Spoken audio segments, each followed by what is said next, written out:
నమస్తే, welcome to NS TV. ముందుగా వార్తలోని ముఖ్యాంశాలు. దొంగ బాబాల హల్చల్, ఆశీర్వాదం ఇస్తా అన్నారు, బంగారం నొక్కేయాలనుకున్నారు. వికారాబాద్ జిల్లా పరిగి మండలం నస్కల్ గ్రామంలో దొంగ బాబాలు హల్చల్ చేశారు. చేతి రింగ్ ఎత్తుకెళ్లాలని చూసిన దొంగ బాబాలను గ్రామస్తులు దేహశుద్ధి చేసి పరిగి పోలీస్ స్టేషన్లో అప్పగించినట్లు సమాచారం. ఇటువంటి వాళ్లతోనే కాస్త జాగ్రత్త, నమ్మించి మోసం చేస్తారు, మిమ్మల్ని దోచుకునే ప్రయత్నం చేస్తారు. ఎవరైనా సరే కొత్తవారు కనిపిస్తే పోలీసులకు సమాచారం ఇవ్వండి. రాత్రైనా పగలైనా కొత్త వేషధారణలతో వస్తే వెంటనే పట్టుకొని పోలీసులకు అప్పజెప్పండి. చాలామంది కర్ణాటక, మహారాష్ట్ర నుండి బొలెరో కారులో వచ్చి అక్కడక్కడా తిరుగుతున్నారు.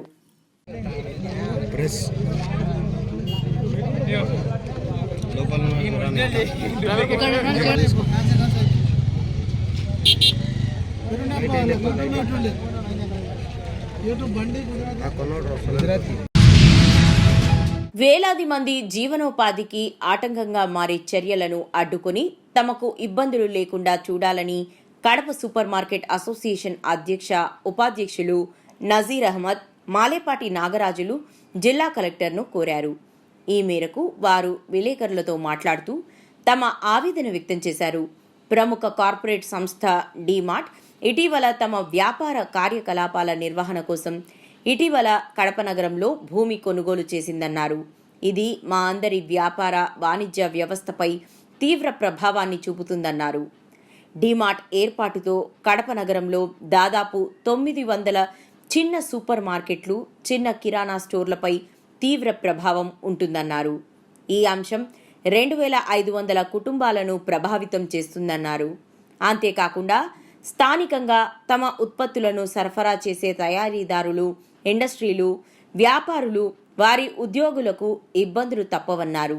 ఇటీవల ప్రొద్దుటూరు పట్టణంలో డీమార్ట్ స్టోర్ ప్రభావంతో స్థానిక వ్యాపారును తీవ్ర ప్రభావితం చేసిందన్నారు. ఇటువంటి తరుణంలో డీమార్ట్ భూమి కొనుగోలు పట్ల జోక్యం చేసుకోవాలని, నగరానికి కనీసం 20 కిలోమీటర్ల దూరంలో స్టోర్ను మార్చాలని ఆదేశించాలని కోరారు.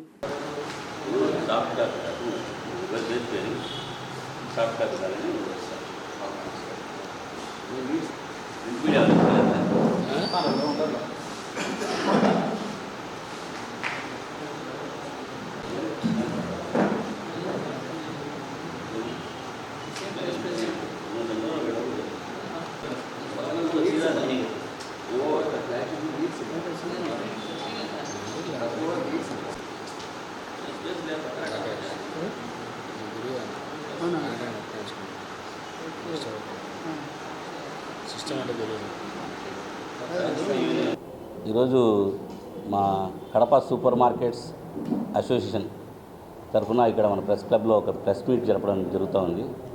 దీనికి మన ప్రెసిడెంట్ గారు నజీర్ గారు, మన సెక్రటరీ గారు అందరూ కూడా ఇక్కడ అటెండ్ అయినారు.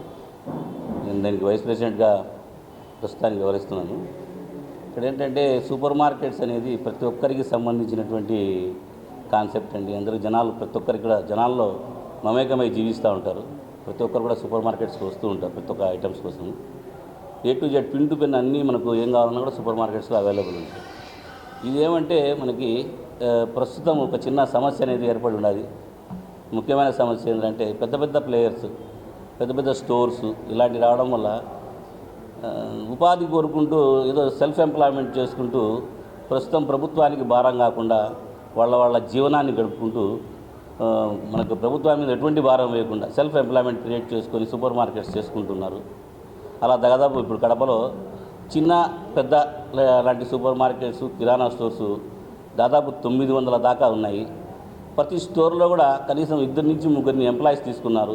చిన్నసాటి ఎంప్లాయీస్ అంటే వాళ్ళ కుటుంబాలు కూడా దాని మీద ఆధారపడి ఉన్నాయి. ఇలాంటి పరిస్థితుల్లో ఇప్పుడు మనకు ఇక్కడ కడప మన దుర్గమ్మ కాలనీ నుంచి మన బిల్టప్ వినాయక నగర్ సర్కిల్ మధ్యలో డీమార్ట్ స్టార్ట్ కాబోతా ఉందనే విషయాన్ని మా దృష్టికి వచ్చింది. దీని గురించి కొంచెం ప్రభుత్వాన్ని మేము సహాయం కోరుతున్నాము. కడప నగరంలో జనసేన పార్టీ కార్యాలయంలో ఏర్పాటు చేసిన విలేకరుల మీటింగ్లో జనసేన పార్టీ నాయకులు మూలే శివ మరియు రమణ మాట్లాడుతూ ప్రజల సమస్యలు పరిష్కరించి వారి కష్టాలు తీర్చడమే లక్ష్యంగా జనవాణి కార్యక్రమానికి రూపకల్పన చేయడం జరిగిందని, సమాజంలోని అసమానతలు తొలగించి ప్రజల్లో మార్పు తీసుకువచ్చేందుకు జనసేన పార్టీ స్థాపించడం జరిగిందన్నారు.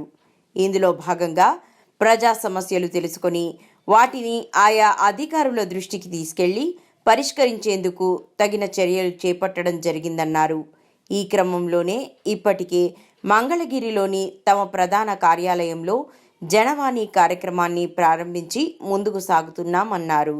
అయితే ప్రజలు సుదూర ప్రాంతానికి వెళ్లి తమ సమస్యలు విన్నవించుకునేందుకు ఇబ్బందులు పడకూడదని భావిస్తూ కడపలోని పార్టీ కార్యాలయంలో ఈ కార్యక్రమాన్ని ప్రారంభించాలని నిర్ణయించారన్నారు. ఈ క్రమంలో ప్రతి మంగళ, గురు, శనివారాల్లో జనవాణి కార్యక్రమాన్ని నిర్వహిస్తున్నామన్నారు. ప్రజలు ఈ అవకాశాన్ని సద్వినియోగం చేసుకొని తమ సమస్యలను పరిష్కరించుకోవాలని సూచించారు.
సమాజంలో ఎన్నో అసమానతలు, సమాజ మార్పు కోసం, ప్రజల్లో మార్పు కోసం మార్పు తీసుకొచ్చేకి జనసేన పార్టీని స్థాపించి మరి ఈరోజు సమస్యల పరిష్కార దిశగా పయనిస్తున్నటువంటి జనసేన పార్టీ ఒక వినూత్న కార్యక్రమం జనవాణి కార్యక్రమం ప్రజల కష్టాలను, ప్రజల సమస్యలను సేకరించి ఆ సమస్యల్ని అధికారుల దగ్గరికి, సంబంధిత అధికారుల దగ్గరికి తీసుకెళ్ళి పరిష్కరించి వాళ్ళకి సేవ చేసే విధంగా ప్రజావాణిని ప్రతిష్టాత్మకంగా మా జనసేన పార్టీ రాష్ట్ర అధ్యక్షుడైనటువంటి పవన్ కళ్యాణ్ గారు ప్రారంభించడం, మరి ఇటువంటి జనవాణి కార్యక్రమం విజయవాడ మంగళగిరి నందు రాష్ట్ర కార్యాలయంలో ప్రతిరోజు జనసేన పార్టీ ఎమ్మెల్యే అయినటువంటి వ్యక్తి అక్కడ ఉండడం, అక్కడే అర్జీలు తీసుకొని పరిష్కార దిశలో పయనిస్తున్నా ఉంది. మరి అన్ని జిల్లాల నుంచి మంగళగిరికి వెళ్ళాలంటే వ్యయ ప్రయాసాలతో కూడినటువంటి విషయం కాబట్టి మరి దీనిని సామాన్యుడికి కూడా అన్ని వైపులకు కూడా దూర ప్రాంతాలకు కూడా అందరికి కూడా సమస్యలు పరిష్కరించే విధంగా మన కడప జిల్లా కోఆర్డినేటర్ అయినటువంటి శృంగార శ్రీనివాసన్న గారు కూడా కడప జనసేన పార్టీ కార్యాలయంలో జనవాణి కార్యక్రమాన్ని ఈ జిల్లాలో ఉన్న సమస్యలు, మా పరిధిలో ఉన్న సమస్యలు కూడా పరిష్కరిస్తామని చెప్పి కార్యక్రమం ఏర్పాటు చేయడం జరిగింది. కాకుల వింత ప్రవర్తన, రోడ్డుపై వెళ్తున్న పాదచారులపై కాళ్లతో తంతు పొడుస్తున్న కాకులు. సిరిసిల్ల పట్టణంలోని పాత బస్టాండ్ ఏరియాలో గల కట్టమైసమ్మ ఆలయం వద్ద ఉన్న వేప చెట్టుపై నుండి కాకులు అట్టుగా వెళ్తున్న పాదచారులను, ముఖ్యంగా మగవాళ్లపై విరుచుకుపడుతూ కాళ్లతో తంతు పొడుస్తూ వింతగా ప్రవర్తిస్తున్నాయి. దీంతో అటువైపుగా వెళ్లేవాళ్లు ఎటువైపు నుండి వచ్చి కాకులు పొడుస్తాయని జంకుతున్నారు.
పడ్డది.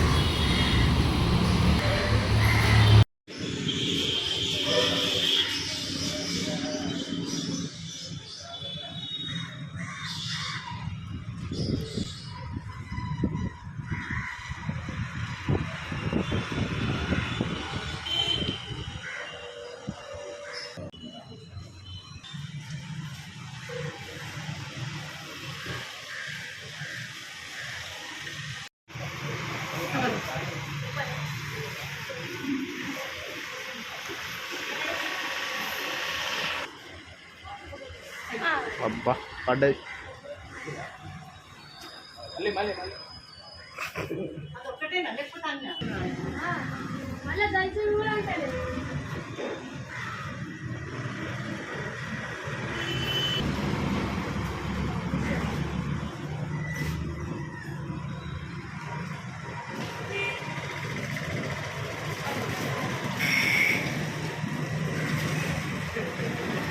వస్తావు.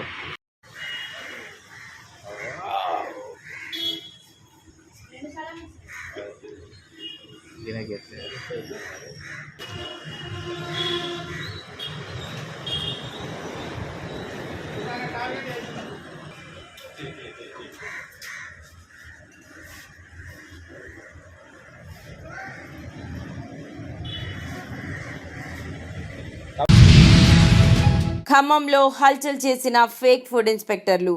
ఆహార తనిఖీ అధికారులమంటూ ఖమ్మం నగరంలోని కింగ్ దర్బార్ హోటల్లో ఆకస్మిక తనిఖీ.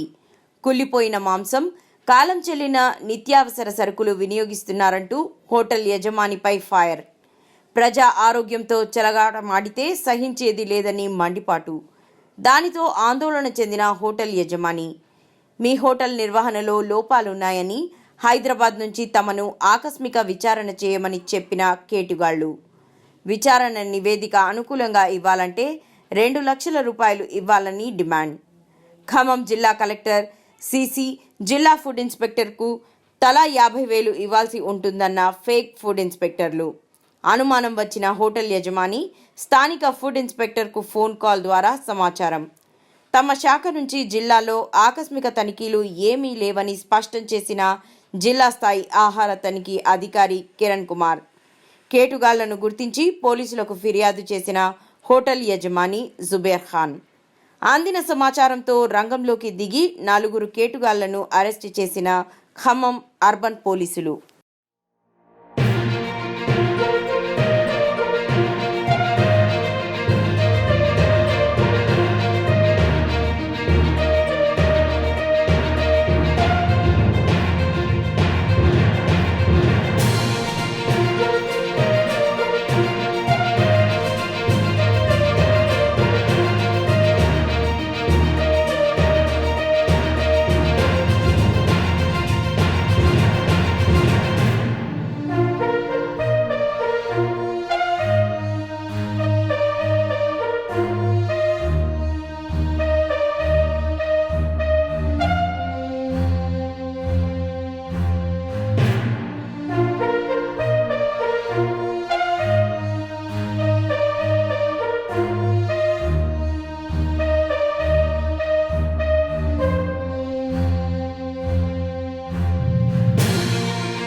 గౌరవ తూర్పు గోదావరి జిల్లా ఎస్పీ గారి ఆదేశాల మేరకు నార్త్ జోన్ డీఎస్పీ గారు మరియు కోరుకొండ సర్కిల్ ఇన్స్పెక్టర్ వారి పర్యవేక్షణలో Korukonda SI D Anand Kumar, Korukonda station సిబ్బంది మరియు సీతానగరం సిబ్బందితో కలిసి కోరుకొండ మండలం గరగలంపాలెం గ్రామ శివారులో ఈరోజు తెల్లవారుజామున లైవ్ సారాబట్టి పైన రైడ్ చేయడం జరిగింది.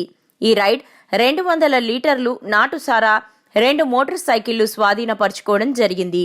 అదేవిధంగా 3500 లీటర్ల బెల్లపు ఊటను ధ్వంసం చేయడం జరిగింది. ఈ సారా కాస్తున్న 3 వ్యక్తులు సీతానగరం మండలం అచ్చిపాలెం చెందినవారు. ఈ 3 వ్యక్తులు ప్రస్తుతం పరారీలో ఉన్నారు. గౌరవ తూర్పుగోదావరి జిల్లా ఎస్పీ గారి ఆదేశాల మేరకు నార్త్ జోన్ డిఎస్పీ గారు మరియు కోరుకొండ సర్కిల్ ఇన్స్పెక్టర్ గారి పర్యవేక్షణలో కోరుకొండ స్టేషన్ సిబ్బంది మరియు సీతానగరం స్టేషన్ సిబ్బందితో కలిసి కోరుకొండ మండలం గరగరపాలెం గ్రామ శివారులో ఈరోజు తెల్లవారుజామున లైవ్ నాటు సారా బట్టీపై రైడ్ చేయడం జరిగింది. ఈ రైడ్లో 200 లీటర్ల నాటు సారా, అదేవిధంగా 2 బైకులను సీజ్ చేయడం జరిగింది. 3500 లీటర్ల బెల్లపు ఓటను కూడా ధ్వంసం చేయడం జరిగింది. ఈ సారా కాస్తున్న 3 వ్యక్తులు సీతానగరం మండలం అచ్చేయపాలెంకి చెందిన వారుగా గుర్తించడం జరిగింది. ఈ 3 వ్యక్తులు ప్రస్తుతం పరారిలో ఉన్నారు. ఈ 3ని అదుపులోకి తీసుకుని ప్రస్తుతానికి కేసు రిజిస్టర్ చేయడం జరిగింది. ఆ అదుపులోకి తీసుకున్న తర్వాత వీళ్ళని రిమాండ్కి తరలించడం జరుగుతుంది. ప్రస్తుతం నేను కోరుకొండ పోలీస్ స్టేషన్లో పనిచేస్తున్నాను. అదేవిధంగా సీతానగరం మండలానికి ఇన్ఛార్జిగా కూడా పనిచేస్తున్నాను. ఈ 2 మండల గ్రామ ప్రజలకు నేను తెలియజేసేది ఏంటంటే, ఈ సారా కాస్తున్న వాళ్ళు కానీ, లేదా తరలించిన వాళ్ళు కానీ, లేదా అమ్ముతున్న వారు కానీ ఎవరైనా సరే మీకు ఏమైనా సమాచారం అందితే వెంటనే మాకు తెలియచేయండి. వారిపై కఠినమైన చర్యలు తీసుకోవడం జరుగుతుంది. అదేవిధంగా కోడి పందాలు కానీ, పేకాట కానీ ఇల్లీగల్గా ఏది జరిగినా సరే మాకు సమాచారం అందించండి. తప్పనిసరిగా వారిపై చట్టపరమైన చర్యలు తీసుకోవడం జరుగుతుంది. మేడ్చల్ జిల్లా 3 చింతపల్లి మండలంలోని జగ్గన్గూడ సంపన్ బోల్ గ్రామవాసి మణిగండ్ల శ్రీనివాస్ రవీంద్ర భారతిలో 76వ స్వతంత్ర దినోత్సవం సందర్భంగా లెజెండ్ అవార్డును 2024 రాజీవ్ గాంధీ 80వ పుట్టినరోజు సందర్భంగా అభిలాష్ హెల్పింగ్ ఆర్గనైజేషన్ అధ్యక్షురాలు డాక్టర్ ఎస్ సరోజనమ్మ రవీంద్ర భారతిలో మణిగండ్ల శ్రీనివాస్కు మదర్ తెరిసా నంది అవార్డును అందజేశారు. అవార్డును అందించిన డాక్టర్ ఎస్ సరోజనమ్మకు రుణపడి ఉంటానని అన్నారు.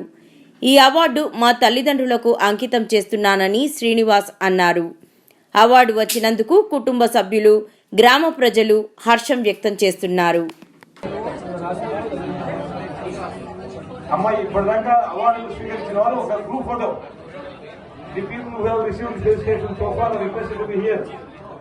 ఇప్పుడు సన్మానాలు స్వీకరించిన వాళ్ళు మెమెంటోస్ సహారండి ఒక గ్రూప్ ఫోటో.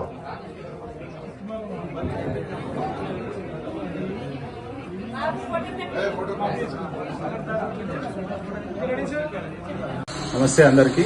76వ స్వతంత్ర దినోత్సవ సందర్భంగా ఈరోజు రవీంద్ర భారతిలో అభిలాష హెల్పింగ్ హ్యాండ్స్ వారు అవార్డ్స్ పంపిణీ చేశారు.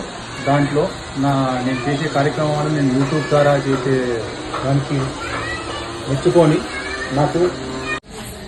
నన్ను మెచ్చుకొని యూట్యూబ్ ద్వారా నాకు నేను చేసే యాడ్స్ కానీ అవి చూసేసి నేను చేసే కార్యక్రమాలను మెచ్చుకొని మదర్ తెరిసా నంది అవార్డు నాకు ఇవ్వడం జరిగింది. ఈరోజు ఈ అవార్డు ఇచ్చినందుకు డాక్టర్ సరోజినీ దేవి గారికి నేను ఎంతో రుణపడి ఉంటాను. చాలా థ్యాంక్స్. అమ్మాయి ఇప్పటిదాకా అవార్డులు స్వీకరించిన వాళ్ళు ఒక group photo. The people who have received felicitation so far requested to be here. ఇప్పుడు సన్మానాలు స్వీకరించిన వాళ్ళు మెమెంటోస్ సహారండి ఒక గ్రూప్ ఫోటో.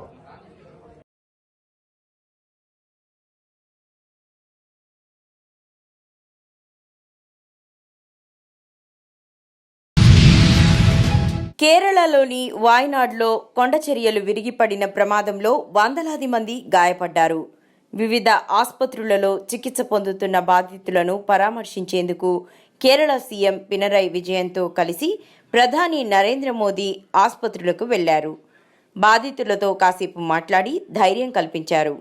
తొలుత కేరళ సీఎం పినరయి విజయన్తో కలిసి కొండచర్యలు విరిగిపడిన ప్రాంతాలలో ప్రధాని మోదీ ఏరియల్ సర్వే కూడా నిర్వహించారు.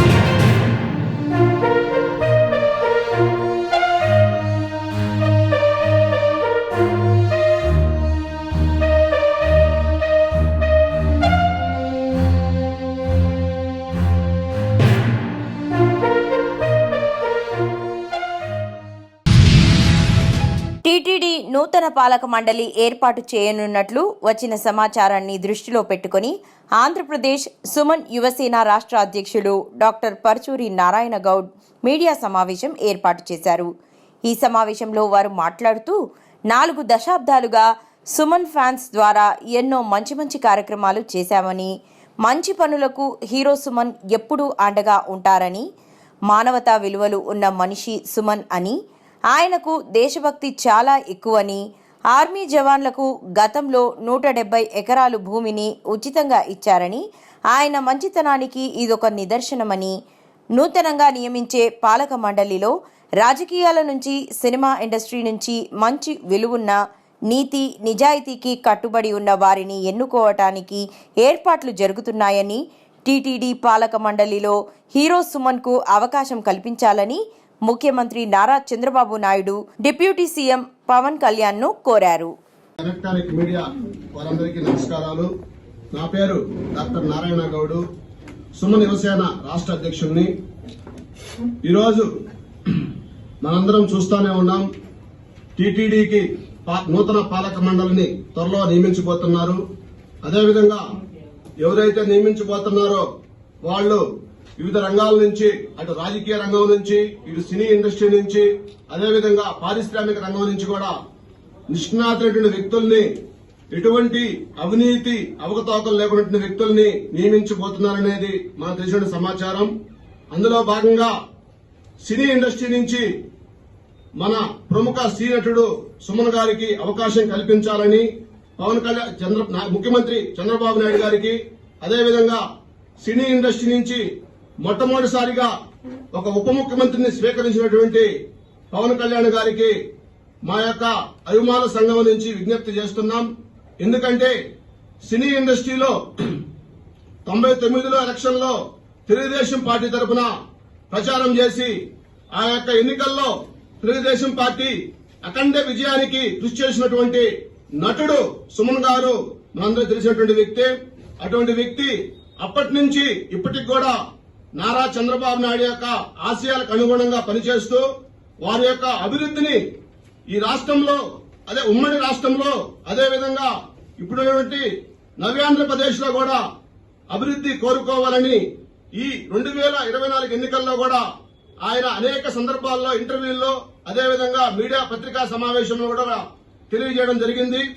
అంతేకాకుండా పవన్ కళ్యాణ్ గారి గురించి కూడా గతంలో ఒక పార్టీ పవన్ కళ్యాణ్ వ్యక్తిగత జీవితం మీద విమర్శిస్తే కూడా ఆ యొక్క విమర్శల్ని సినీ ఇండస్ట్రీ నుంచి ఖండించినటువంటి ఏకైక వ్యక్తి సుమన్ గారిని చెప్పడం అతిశయోక్తి లేదు. అటువంటి వ్యక్తిని ఈ పాలక మండలిలో అన్ని అర్హతలు ఉన్నాయనికి. గతంలో కూడా అన్నమయ్య సినిమాలో వెంకటేశ్వర స్వామి పాత్ర వేసి ప్రపంచానికే కాదు, ఈ యొక్క ఎవరైతే ఉన్నారో ఆయన అభిమానులు మాత్రమే కాదు, ప్రపంచంలో ఉన్నటువంటి సినీ ఇండస్ట్రీకి ఒక మెసేజ్ ఇచ్చినటువంటి ఘనత సుమన్ గారికి దక్కుతుంది. ఆనాటి రాష్ట్రపతి శంకర్ దయాళ్ శర్మ గారు కూడా ఎవరు అన్నమయ్య సినిమాలో వెంకటేశ్వర స్వామి పాత్ర వేసింది ఆ వ్యక్తిని పిలిపించుకొని సినిమా చూడాలని చెప్పి ఆనాటి ముఖ్యమంత్రి, ఆనాటి కేంద్ర మంత్రివర్యులు ఎర్రన్నాయుడు ద్వారా సమాచారం తీసుకుని సుమన్ గారిని రాష్ట్రపతికి భవన్ పిలిపించుకొని దాదాపు 3 గంటల సేపు ఆ యొక్క సినిమాని వీక్షించి సుమన్ గారు, అదేవిధంగా రాష్ట్రపతి గారు రాష్ట్రపతి భవన్ లోనే భోజనం చేసినటువంటి ఘనత ఒక ఆంధ్రప్రదేశ్ లోనే కాదు, ఈ యొక్క భారతదేశంలో సినీ ఇండస్ట్రీలో ఆ యొక్క ఘనత ఏకైక వ్యక్తి సుమన్ గారు. సుమన్ గారు అనేక సేవా కార్యక్రమాల్లో పాల్గొంటూ ప్రజలకి తనదైనటువంటి సహాయ సహకారాలు అందిస్తూ అదేవిధంగా 99 కార్గిల్ యుద్ధంలో అమరులైనటువంటి జవాన్ల కోసం తన యొక్క ఎక్కడైతే భువనగిరిలో స్థలం ఉందో దాదాపు 170 ఎకరాల్ని ఆ యొక్క జవాన్లకి కేటాయించడం జరిగింది. ఇటువంటి గొప్ప సేవా కార్యక్రమాలు చేసినటువంటి వ్యక్తి మనందరికీ ఎంతో సుప్రహృదయులు, మంచిగా మాట్లాడే వ్యక్తి. సినీ ఇండస్ట్రీ నుంచి ఆయనకి ఒక కలియుగ ప్రత్యక్ష దైవం. అటు బోర్డు మెంబర్ గాని, ఎస్సీబీసీ చైర్మన్ గాని ఏదో ఒకటి ఈ రాష్ట్ర ముఖ్యమంత్రిని గుర్తించి అదేవిధంగా డిప్యూటీ సీఎం గారు కూడా సినీ ఇండస్ట్రీ నుంచి ఒక మంచి వ్యక్తిని సెలెక్ట్ చేసుకుని సుమన్ గారికి అవకాశం ఇవ్వాలని ఈ వేదికను కోరుకుంటున్నాము.